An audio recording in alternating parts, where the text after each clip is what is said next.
मुकेश हैं यहाँ हमारे साथ में। मुकेश गोस्वामी, आप भी लगातार आवाज़ उठाते रहे प्रवासियों के मुद्दे पर, मजदूरों के मुद्दे पर। सरकार ने फैसला कर लिया है, केंद्र सरकार ने, तो अब प्रवासियों के लिए एक रास्ता आसान हो गया जो लोग यहाँ से जाना चाहते हैं। लेकिन मुद्दा ये कि कितनी बड़ी तादाद है, कैसे भेजा जाएगा, और अभी भी क्या ऐसा तबका है जो यहाँ पर रुकने की मंशा रखता है? अगर हाँ, तो फिर उनके लिए सरकार को क्या करने की ज़रूरत है? मुकेश गोस्वामी। बेसिकली ये है कि जो मजदूर वापस आने वाले हैं उन सबके लिए जो स्किल्ड है उनके लिए काम कहीं ना कहीं किसी न किसी तरह का उनके लिए काम देने की आवश्यकता है। इसी तरीके से जो अनस्किल्ड आ रहे हैं, एक तरीके से बहुत सारे लोग बाहर से आएंगे, तो राजस्थान सरकार को उनके लिए भी बड़े पैमाने पे काम खोलने की जरूरत है। ग्रामीण क्षेत्र में नए जॉब कार्ड बना के उनको, क्योंकि कई सारे लोग पहली बार आ रहे हैं, 10-15 सालों में वो कभी गए नहीं ग्रामीण रोजगार गारंटी में, लेकिन वो अब जाना चाहेंगे क्योंकि एक बार आ जाएंगे तो उनको रोजगार की जरूरत है। इसी तरीके से जो कुशल श्रमिक हैं, उन कुशल श्रमिकों के लिए भी राजस्थान सरकार को एक तरीके से 6 महीने का अगला एक योजना बनानी चाहिए कि हमारे पास, क्योंकि राजस्थान सरकार के पास तो डेटा आ रहा है, आ जाएगा धीरे धीरे रजिस्ट्रेशन के बाद कि वो क्या करते हैं, अभी तक क्या कर रहे थे। तो अब ये भी नहीं रहेगा कि हमें पता नहीं है कितने कुशल हैं और कितने अकुशल मजदूर हैं।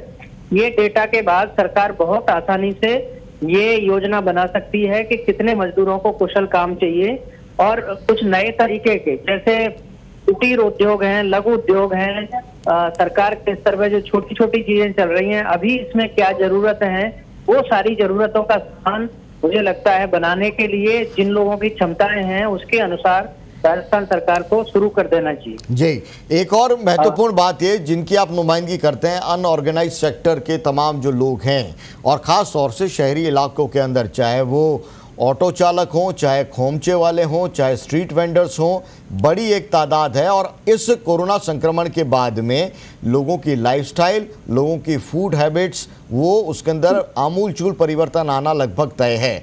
तो ऐसे में नए रास्ते शहरों के अंदर काम के खोलने की ज़रूरत होगी। क्या आप इस पर राय रखते हैं? जी जी, बिल्कुल आप सही कह रहे हैं। शहर के लिए बहुत जरूरी है, जैसे ग्रामीण रोजगार गारंटी है वैसे शहरी रोजगार गारंटी कानून लाना ही पड़ेगा।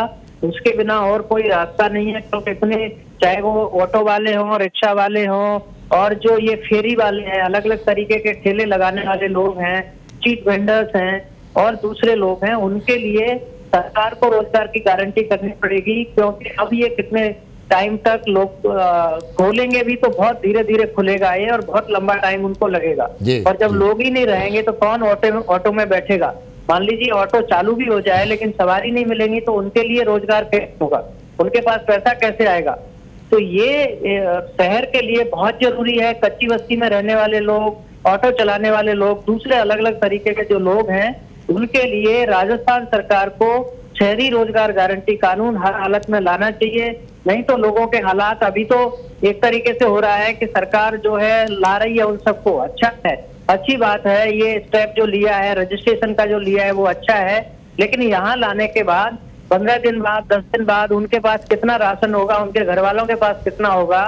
तो उनके लिए सरकार को अभी लगातार ये जो एक्सग्रेसिया जो दे रहे हैं कम परिवारों को, उसमें सारे ऑटो वाले, सारे फेरी वाले सबको शामिल करना चाहिए, और उसके साथ साथ ये शहरी रोजगार गारंटी कानून लाना चाहिए। बहुत बहुत शुक्रिया मुकेश जी। हमने इन्हीं प्रोग्राम्स के दौरान, इन्हीं दिनों में ये मुद्दा उठाया था कि शहरों के अंदर गारंटी कानून लाने की ज़रूरत है क्या, और लगभग उस पर सहमति बनते हुए तमाम जो लोग हैं, चाहे वो IAS अधिकारी हों, चाहे स्वयंसेवी संगठन हो, तो आज नहीं तो कल सरकार को इस पूरे मुद्दे पर पहल करनी होगी।